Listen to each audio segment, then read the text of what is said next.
సస్సని సగస మగస సస్సని సగస పమగస సస్సని సగస మగస సస్సని సగస పమగస.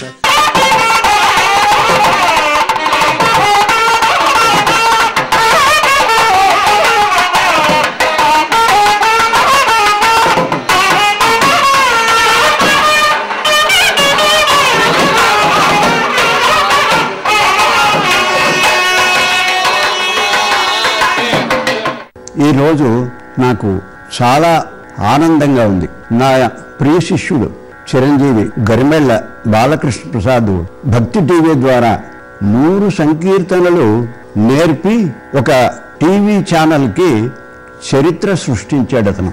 అటువంటి ప్రసాద్ నాకు శిష్యుడవడం నాకు చాలా గర్వకారణం. నాకు తెలిసి మరే ఛానల్లో కూడా ఒక వాగ్గేయకారుని రచనలు 100 ప్రసారం చేసినది ఎక్కడా లేదని నా భావన. అదొక శుభముహూర్తం. ప్రసాద్ నా దగ్గరికి ఎలా వచ్చాడో నేను ఇప్పుడు జ్ఞాపకం చేసుకుంటాను. Tirupati SV college of music and డ్యాన్స్లో నేను ఒక 4 సంవత్సరాలు ప్రిన్సిపాల్గా పనిచేశాను. ఆ సమయంలో 1976 దేవస్థానం వారు అన్నమాచార్యుల సంకీర్తన ప్రచారానికే ఈ కళాశాల స్థాపించాం. కాబట్టి ఆ ప్రచారానికి ఇక్కడ పనిచేస్తున్న వారందరూ కూడా పూనుకోవాలి అని ఆదేశించారు. అప్పుడే నేను కూడా అన్నమాచార్య సంకీర్తనలకి స్వరరచన చేయడం ప్రారంభించాను. ఆ సందర్భంలో కొన్ని స్కాలర్షిప్ కూడా ఇచ్చి కొంతమందికి నేర్పిద్దాం అని వారు సంకల్పించడం. అప్పుడు నేను హైదరాబాద్ ఒక రేడియో కార్యక్రమానికి వచ్చాను. వచ్చినప్పుడు అందులో ప్రసాద్ని కూడా వాళ్ళు బుక్ చేశారు. సో వాడి వాయిస్ విని చాలా బాగుంది నీ వాయిస్, ఇలాగా సంకీర్తన ప్రచారానికి దేవస్థానం వారు స్కాలర్షిప్ ఇచ్చి అన్నమయ్య పాటలు నేర్పిస్తారు, అది నేనే నేర్పుతాను, వస్తావా అని అడిగాను. తప్పకుండా వస్తా అన్నాడు. అదొక శుభముహూర్తం. అది ఏ ముహూర్తాన్ని ప్రారంభించామో కానీ ప్రసాద్ ఎవరూ చేయలేనంత సేవ అన్నమయ్య పాటలు చేశాడు. 600-700 పాటలు స్వరరచన చేయడం అంటే ఇది కేవలం స్వామివారి అనుగ్రహం తప్ప మరొకటేం కాదు. అంటే అంకిత భావంతో జీవితాన్ని ఈ అన్నమయ్య పాటలకి అంకిత భావంతో వాడు చేశాడు. కాబట్టి అంత మహత్తరమైనటువంటి సేవ చేశాడు. అది స్వామివారి అనుగ్రహం.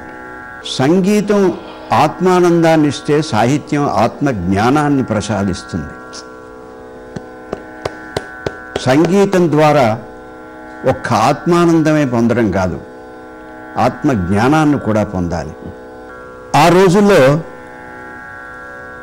రోజుల్లోనే కాదు, ఇప్పుడు నేను చేసిన ప్రతి కృతికి కూడా ఇంచుమించు ప్రసాద్ని పక్కన కూర్చోబెట్టునే చేశాను నేను. ఎందుకంటే ఇందులో బాగా ఆరితేరిన వాడు ప్రసాద్. ఇదిగో ఈ సాహిత్యం, ఈ మాట ఇక్కడంటే బాగుంటుంది, ఈ సంగతి మీరు కొంచెం మారుస్తే బాగుంటుంది అని పక్కన కూర్చుని నాకు చిన్న చిన్న సలహాలు ఇస్తాడు. ఏ రాగంలో చేయమంటావని అడుగుతాను, ఫలానా రాగం ఉంటాడు, ఆ రాగంలో వచ్చేస్తుంది నాకు. అట్లా నేను చేసిన 108 పాటలు కానీ తర్వాత మరొక 54 పాటలు కానీ ప్రసాద్ నాతో ఇంచుమించు కూడా ఉండగానే జరిగాయి. ఇక చెప్పాను కదా, తన శిష్యుడు మంచిగా గొప్ప పేరు సంపాదించుకుని గురువు చెప్పినటువంటి విద్యని భక్తి శ్రద్ధలతోటి ఉపాసించి 10 మందిలో మంచి పేరు సంపాదించుకొని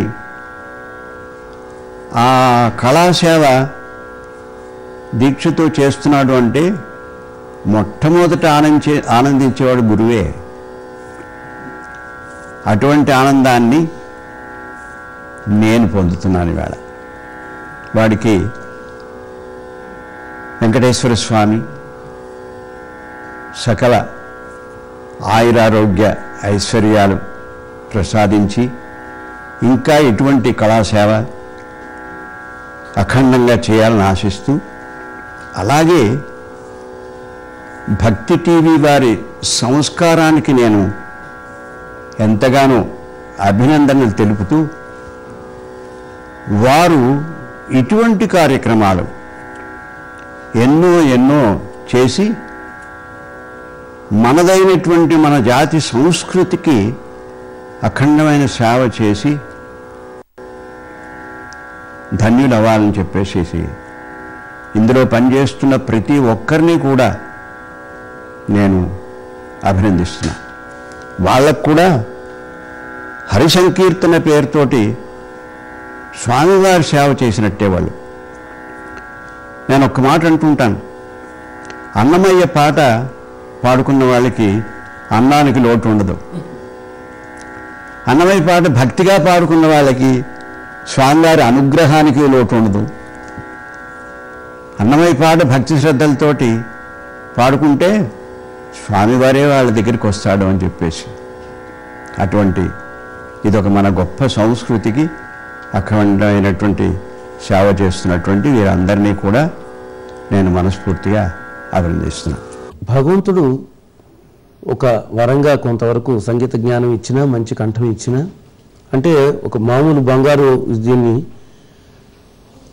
ఒక నగగా మార్చి దానికి ఎక్కడ సరైన స్థలంలో దానికి విలువ ఉంటుందో అక్కడ ఎలా దాన్ని వాడాలో వివరంగా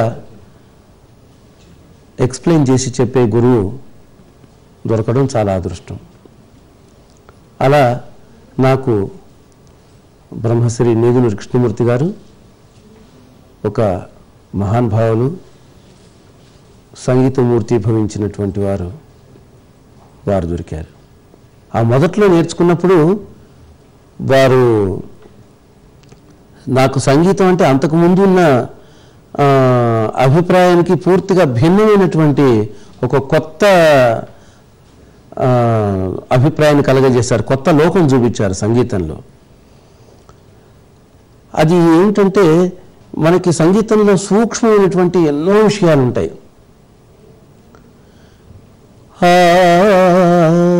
అనొచ్చు, అది హాయిగానే ఉంటుంది. అంటే అదొక పట్టు. తరుణ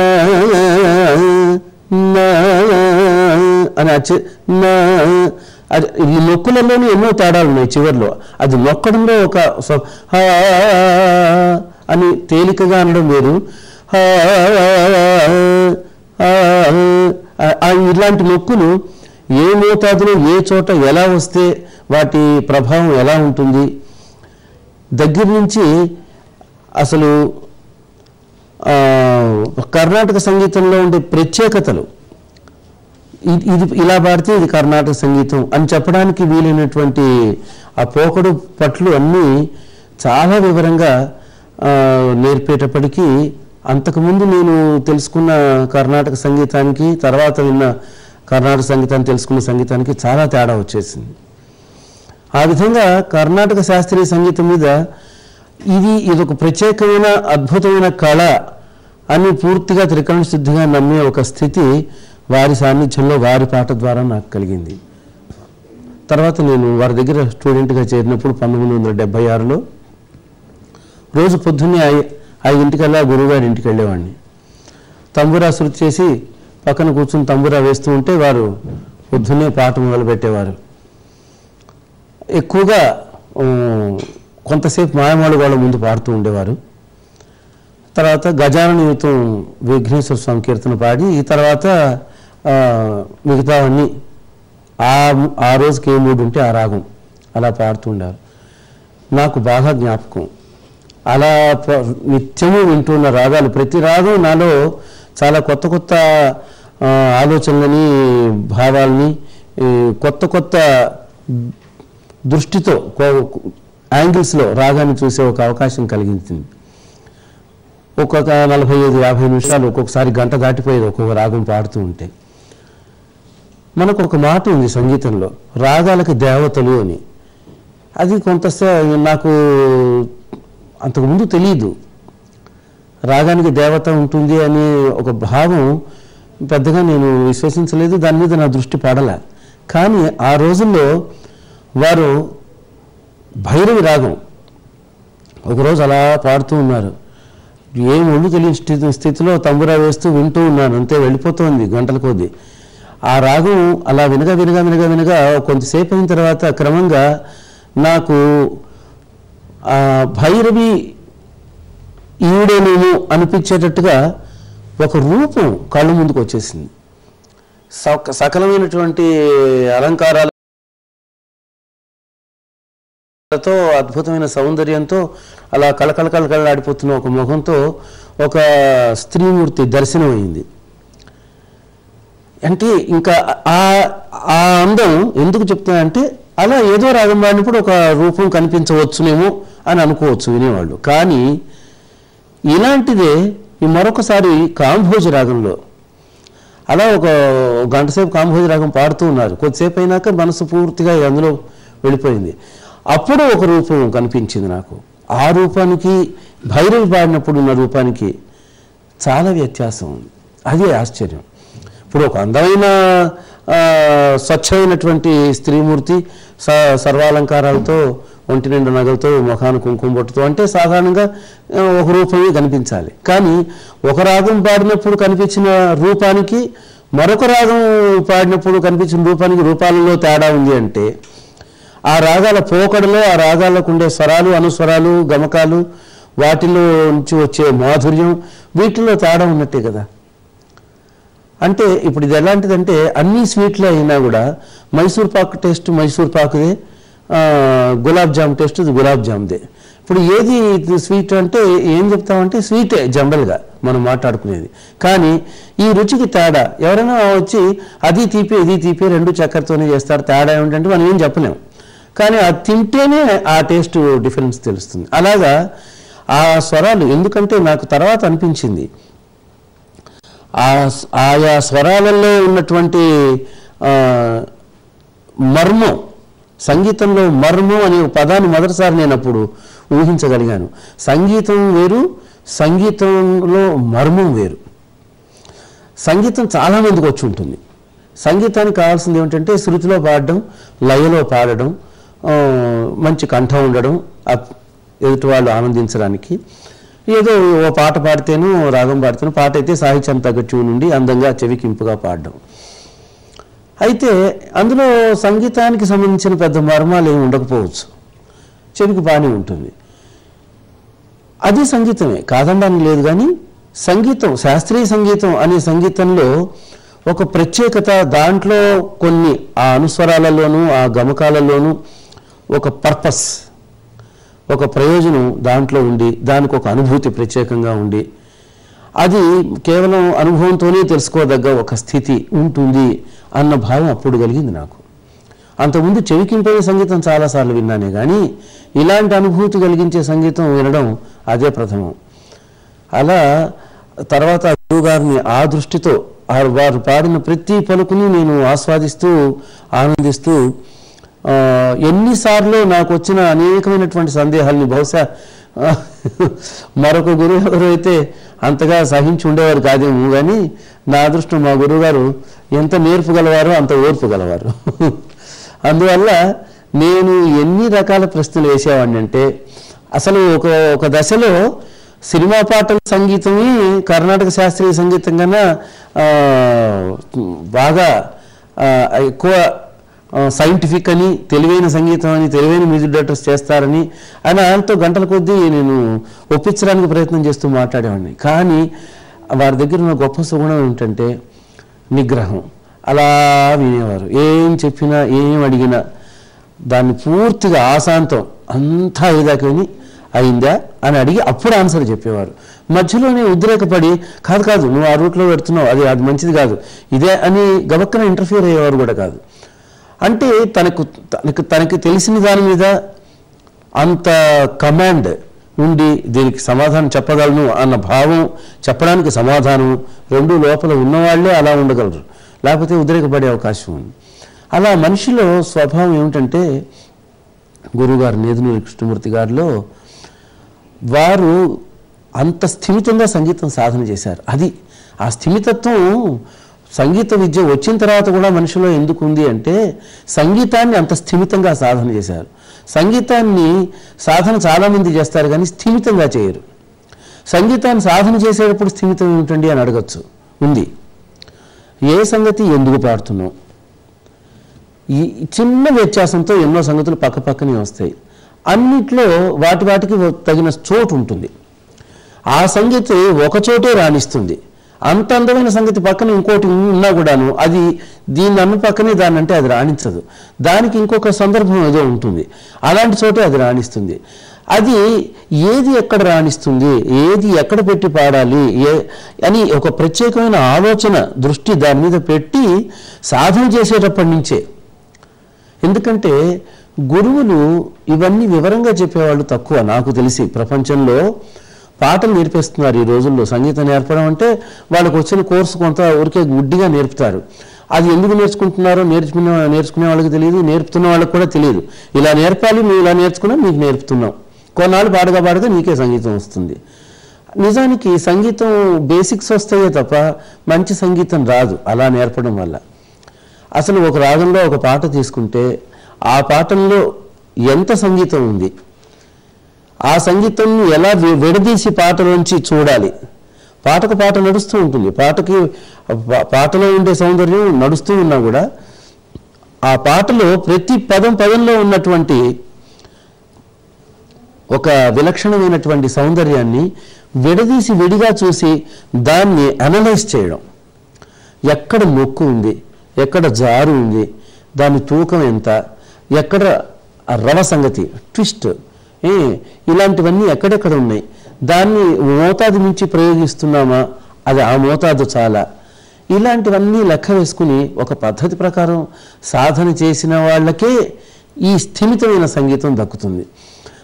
అలా స్థిమితంగా పూర్తిగా అనుభవంతో పాడిన సంగీతానికి నిజమైన ప్రయోజనం ఉంటుంది. అలాంటి ప్రయోజనకరమైన సంగీతం పాడిన వాడికి సంగీత అనుభూతి నిజంగా కలుగుతుంది. అలా సంగీత అనుభూతి పొందుతూ పాడుతూ ఉన్న వాళ్ళకి ఎప్పుడో అప్పుడు ఆయా రాగాల దేవతల దివ్య దర్శనం అవుతుంది. ఇది గురువుగారి సంగీతంలో ఉన్న ప్రత్యేకత.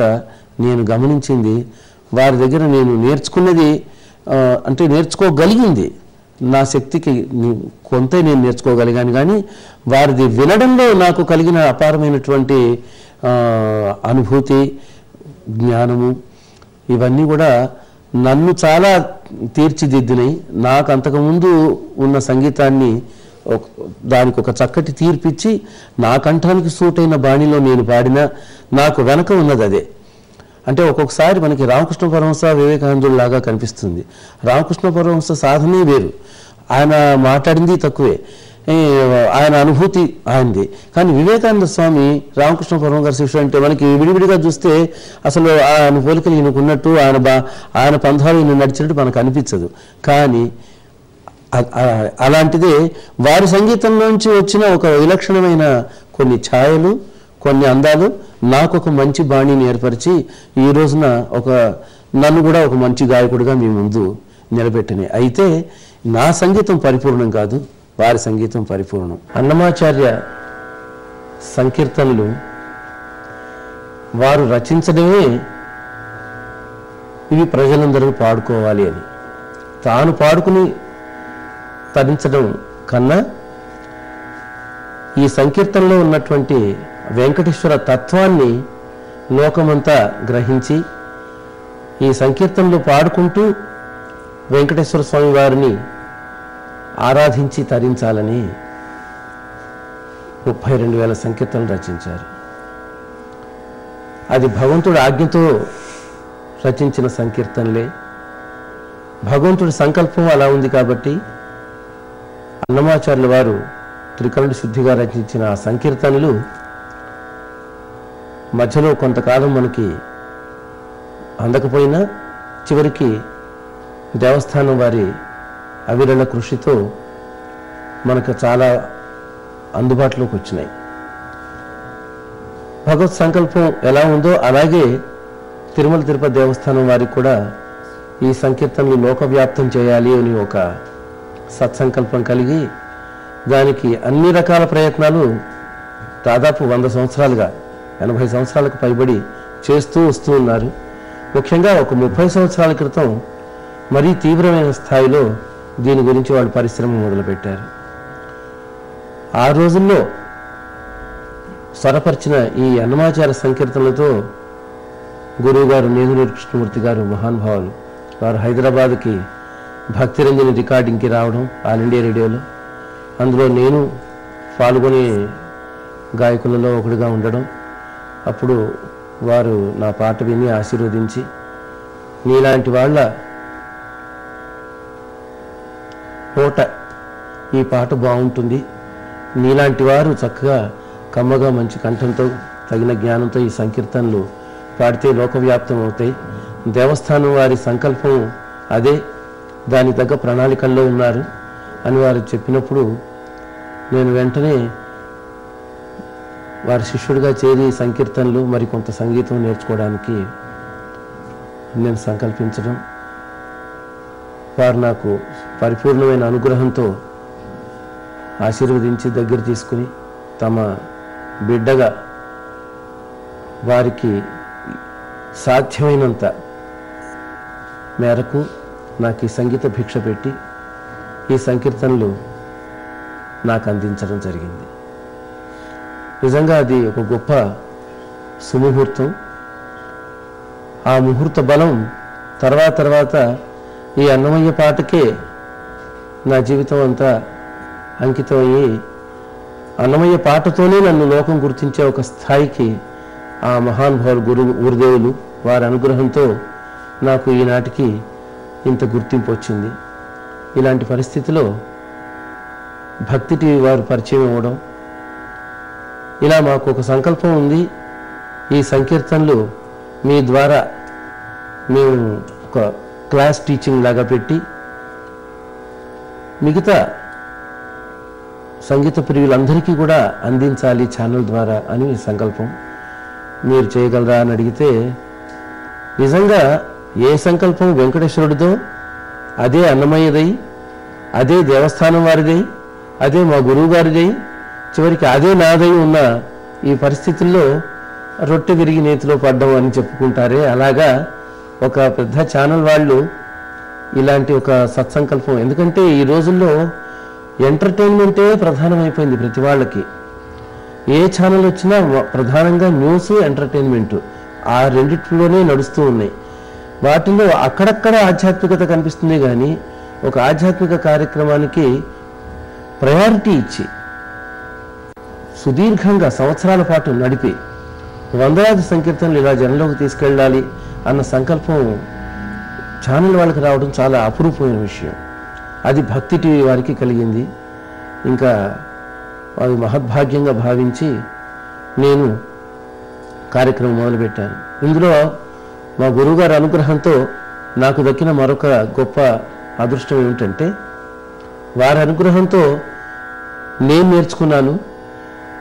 నేను నాకున్న ఆ కాస్త జ్ఞానంతో నా కుమారుడికి వాడిని శిష్యుడిగా పెట్టుకుని ఈ హరి సంకీర్తనం కార్యక్రమం నేను భక్తి ఛానల్లో ఇన్నాళ్ళు నడుపుతూ వస్తూ ఉన్నాను. తద్వారా నా కుమారుడికి కూడా మా గురువుగారి ఆశీస్సులు, దేవస్థానం వారి ఆశీస్సులు, భక్తి టీవీ వారి ఆశీస్సులు, ఈ ప్రజలందరి ఆశీస్సులు అందినాయి, అన్నమాచార్యుల వారి ఆశీస్సులు. ఆ విధంగా నేను చాలా ధన్యుడైనాను. మరి 100వ ఎపిసోడ్ అని ఒక ప్రత్యేకమైన పండుగగా మేము ఈనాడు జరుపుకుంటున్న ఈ కార్యక్రమంలో అందరూ చూస్తూ ఉండగా అందరి సమక్షంలో మా గురువుగారి పాదపద్మాల దగ్గర కూర్చుని మరొకసారి ఆ సంకీర్తనని నేను ఒక చిన్న పిల్లవాడిలాగా వారి దగ్గర ఈనాడు ఆనందంగా నేర్చుకోవడం ఇది ఒక అపూర్వమైనటువంటి గొప్ప సన్నివేశం. ఈనాడు మళ్ళీ నేను ఆ సంకీర్తన మా గురువుగారి దగ్గర నేర్చుకుంటున్నాను. హరి సంకీర్తనం కార్యక్రమం అన్నమయ్య అనుగ్రహంతో, గురువుగారి అనుగ్రహంతో, భక్తి టీవీ వారి సౌజన్యంతో ఇంకా అనేకమైన సంకీర్తనలను సంకీర్తన ప్రియులకు తప్పకుండా అందిస్తుందని, అలా జరగాలని శ్రీ వెంకటేశ్వర స్వామి వారిని ప్రార్థిస్తూ గురువుగారి ఆశీస్సులు అనుమతితో కార్యక్రమం ప్రారంభిస్తాం.